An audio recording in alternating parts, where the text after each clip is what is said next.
I hardly know what to tell you about the next half hour, except that it has been reported as true by those to whom it happened. It has been investigated, and no one, as yet, has been able to explain it or disprove it.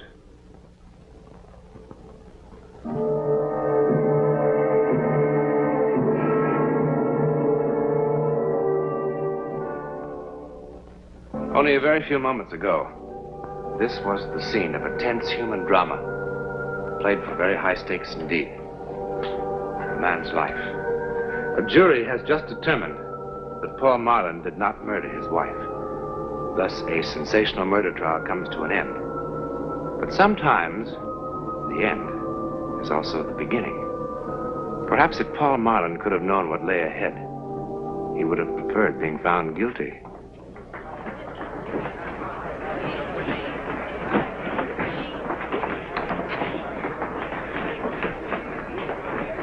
Well, you just going to sit there all day? What? Hasn't it gotten through to you yet? It's all over, Paul. You're a free man. Yes, I know.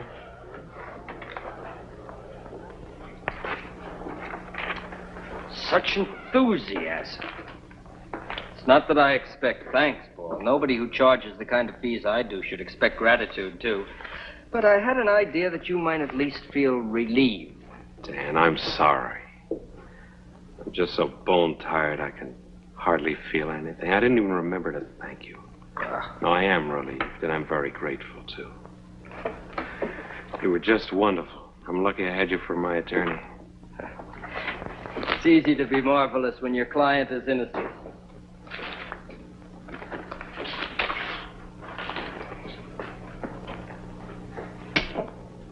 You're still thinking about Julie, huh? I am. I don't know if I'll ever really stop. I only knew who did it or why. What are you going to do with yourself, Paul? Oh, I don't know. Start trying to pick up the pieces, I guess. You could do with a change of scene. Yes, I suppose so. And a rest. You need a rest, Paul. I'll think about it. Never mind thinking about it. You're going to do something about it. Come on.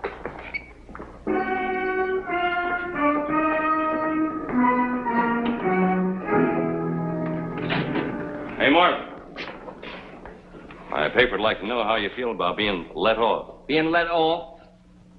Okay. Being found not guilty. Pretty silly question, isn't it? How do you think he feels? Why don't you let your client answer, Counselor? Well, you've gone so far out of your way to twist and distort everything I've said since my wife's death, I see no point in even trying. How about you, Counselor? Do you want me to print no comment also?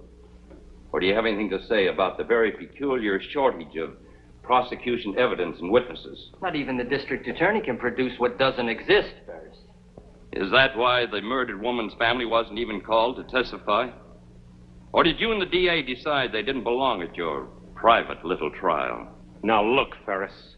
You know perfectly well I tried to reach a brother in New Zealand. Sure you did. Tried real hard. Yes, we did. But communications to the backcountry of New Zealand are practically non-existent. Uh-huh. Besides, it wouldn't have possibly contributed anything relevant. And you know that, of course, without even asking him. Look, Ferris, what are you trying to build? The trial's over. Your paper got a lot of circulation out of it. Now, why don't you find someone else to pick on? It's just that I believe, along with a lot of people in this town, that Marlin killed his wife in cold blood. Now, wait a minute, For Ferris. money. I'm getting sick and tired Let go of of me this. to see him walking away scot-free. Now, look.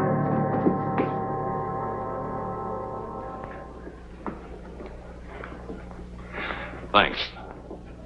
I've got my headline.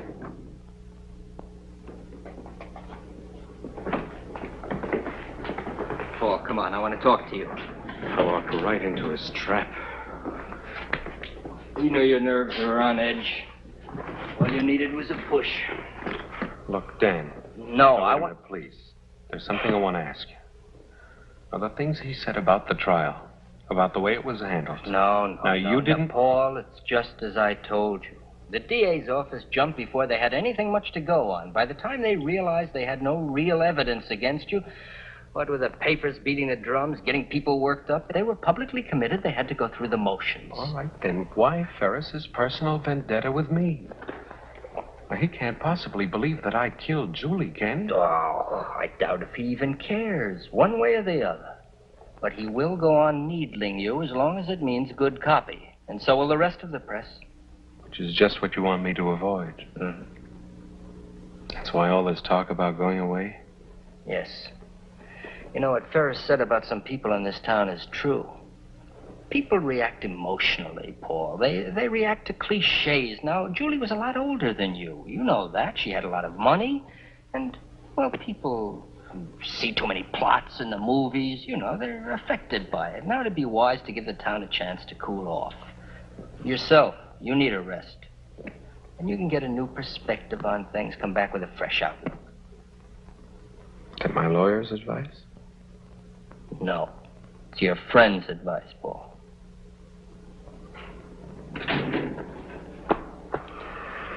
Okay, Dan. All right. I'll go away for a while. I just hate the idea of looking as though I were running away.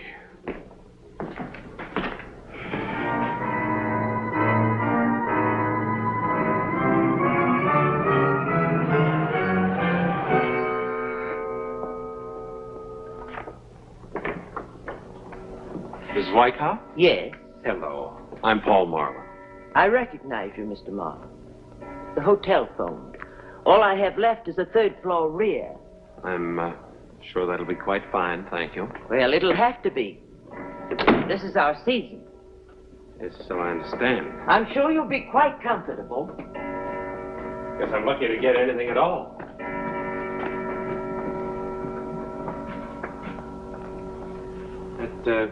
It's right on the button. How long do you expect to stay, Mr. Marlowe? Oh, I really had no plans. Would it matter to you? Not a bit.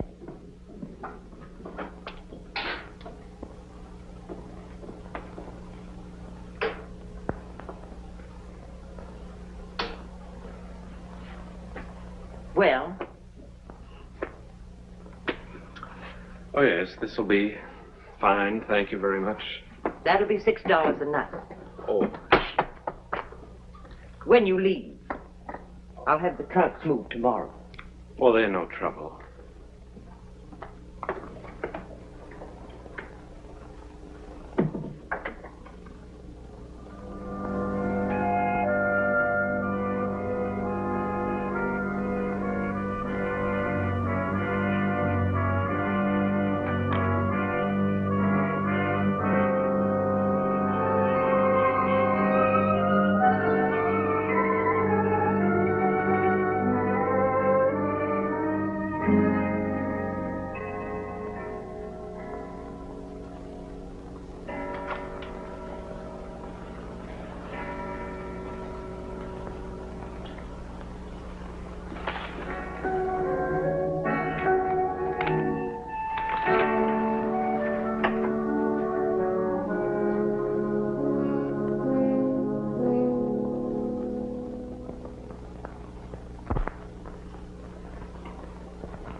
Help you?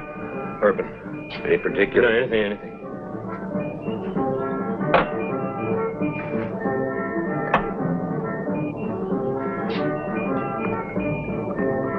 Water, soda.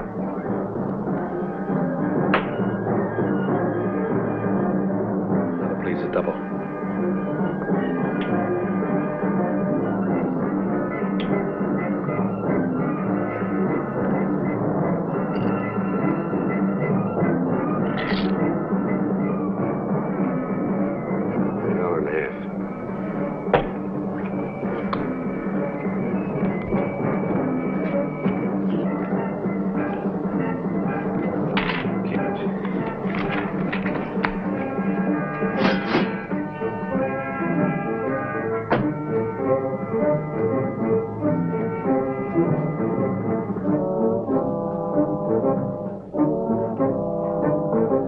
Have another? A little water in it this time, please.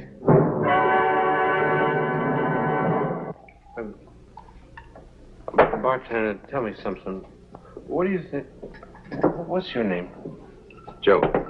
Tell me something. What do you think of people who see things that aren't there and hear things? They've had too much to drink. No, I mean, before they had too much. Before they've had even one drop. Too much imagination, I guess. That's it. Too much imagination. Too much imagination is a dangerous thing, you know? Like the man said. Now, that's a good mirror. That is a mirror that I approve of. Friendly, you know? You look at it, looks back at you. No tricks, just what's there. You know, Joe, I've got a mirror in my room. Very tricky mirror. Everything, the whole place is tricky. You can't trust it. I mean, sounds and things that aren't even there. The clock striking the wrong time. Dogs howling like they're supposed to do when somebody dies. Thunder, wind, and lightning after. And you know there was no thunder or lightning tonight. Man came in with a German Luger pistol, and he shot me. Sure.